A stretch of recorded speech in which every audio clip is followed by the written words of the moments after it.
זה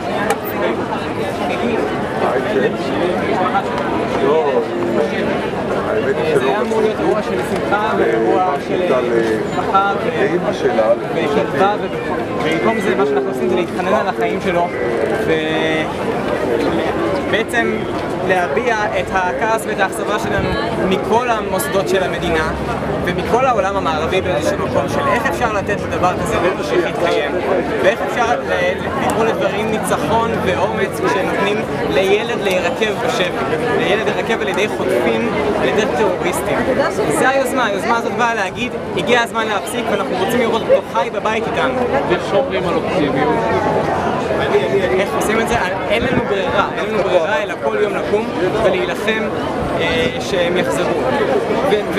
ואנחנו לא יכולים להתעסק בשאלה חיים, מתים, לא יכולים להתעסק בשאלות האלה, כי בסופו של דבר יש לנו חובה אחת כמשפחה ולדעתי חובה אחת כעם, זה להחזיר את החטופים שלנו הביתה. במיוחד ילדים, זקנים, איך זה יכול להיות שנותנים לזה לקרות 300 ימים כבר, מעל 300 ימים? כשאתה רואה את ההיענות, את כל האנשים מסביב, כמובן שזה מאוד מחמם את הלב, וזאת גם הוכחה לזה שהעם איתנו. העם רוצה את החטופים בבית, העם רוצה את אריאל בבית, העם רוצה לראות את אריאל חוגג יום הולדת והולך לגן. זה מה שהוא אמור לעשות, הוא לא אמור להירקב בשבי. וזה לא עניין של ימין ושמאל בפוליטיקה, זה עניין של אנושיות בסיסית ושל מה שמדינת ישראל והעם הישראלי והיהודי חי עליו, שזה אהבה אחד לשני, אהבת אחים, וברור שקודם כל פדיון שבוי מחזירים את הילדים הביתה, מחזירים את החטופים שלנו הביתה. זה מה שהיום הזה מסמל בשבילי וזה מה שצריך לקרות. תודה.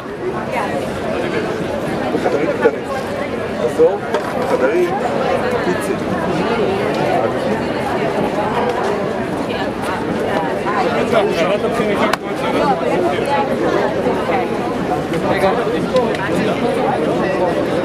כאן נגיד, אם לכאן יש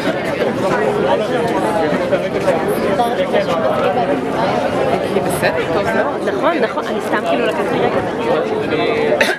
נראה לי שראיתי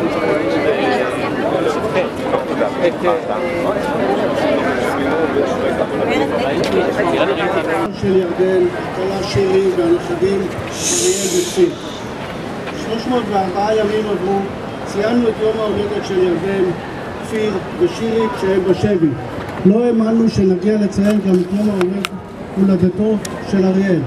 אני מודה לכל מי שתומך ללווה אותנו בעשרת החודשים האחרונים ובכל מי שהגיע לתמוך בנו פה היום. זה יום קשה עבורנו כמשפחה ואנחנו מקווים שהכאב והזעקה שלנו היום ביחד איתכם יצליחו לשנות מציאות. מציאות בה שני ילדים ומשפחה שלמה ועוד 111 חטופים נמצאים בשבי ארגון טרור מעל ל300 ימים. מציאות בה יש עסקה על השולחן אבל הם עדיין בגיהנום. לשנות מציאות של כאב למציאות של תקווה. ניצחון אמיתי יהיה רק כשהחטופים כולם בבית, חיים לשיקום וחללים לגבורה. נצא לצעדה בדרישה להחזיר את כולם כדי שלא יהיו עוד ימי הולדת בשבי. תודה לכם.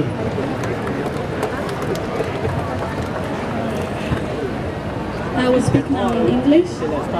My name is Ofri Bibas. I'm Yarden's sister, Shiri's sister-in-law and Ariel's aunt. 304 days have passed. We marked the birthdays of Yarden, Kfir and Shiri while they were in captivity. We never imagined we'd also be marking Ariel's birthday. I'm grateful to everyone who has supported us over the past 10 months and to all who came to support us here today. This is a difficult day for us as a family, and we hope that our pain and outcry today, together with yours, will succeed in changing this reality. A reality where 2 children, an entire family, and 111 other hostages have been held captive by a terrorist organization for over 300 days. A reality where a deal is on the table, yet they remain in hell.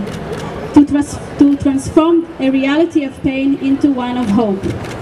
True victory will only be achieved when all the hostages are home, the living for rehabilitation and the dead for proper burial. We will begin a march demanding the return of everyone so that there will be no more birthdays spent in captivity. Thank you.